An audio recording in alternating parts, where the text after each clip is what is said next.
देश की राजनीति के लिए कल यानी मंगलवार का दिन काफी अहम था। एक तरफ जहां पक्ष विपक्ष ने एक दूसरे को अपनी ताकतों का एहसास कराया, तो वहीं दूसरी ओर दो लोगों के बीच की दूरियां कम होती दिखाई दी।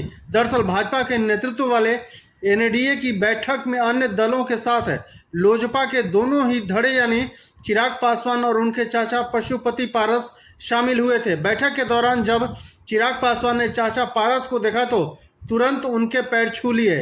वहीं चाचा ने अपने भतीजे को गले लगा लिया। यह दृश्य देख रहे सभी नेताओं के चेहरे पर खुशी दिखाई दी। आपको बताते चले कि रामविलास पासवान के निधन के बाद से चाचा और भतीजे में पार्टी को लेकर रार शुरू हो गई थी। पशुपति पारस पहले ही साफ कर चुके हैं कि वह भतीजे चिराग पासवान की लोजपा रामविलास की पार्टी के साथ लोजपा का विलय नहीं करेंगे। हालांकि चिराग पासवान ने पैर ऐसे समय छुए हैं जब दोनों ही नेता हाजीपुर लोकसभा सीट पर चुनाव लड़ने को अपने अपने दावे कर रहे हैं। कुछ दिनों पहले ही पशुपति पारस ने कहा था कि चिराग का हाजीपुर में कोई अस्तित्व नहीं है, पता नहीं वहां क्यों अपना समय खराब कर रहे हैं।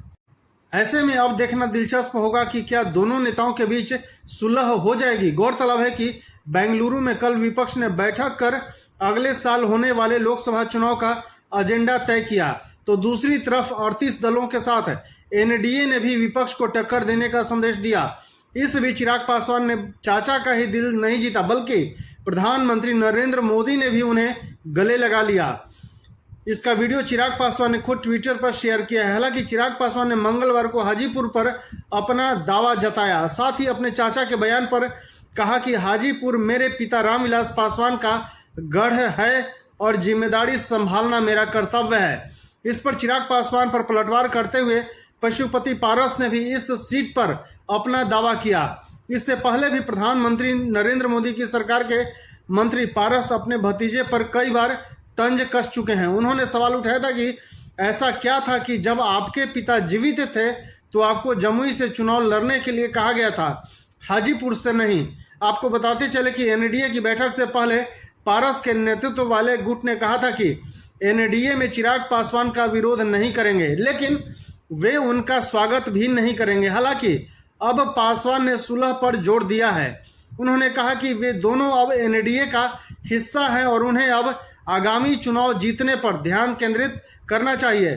सूत्रों के मुताबिक पासवान ने केंद्रीय मंत्री अमित शाह के साथ बातचीत के दौरान अपनी पार्टी के लिए 6 लोकसभा और 1 राज्यसभा सीट की मांग की थी। यह बात जानकारी नहीं है कि उनका अनुरोध स्वीकार किया गया था या नहीं।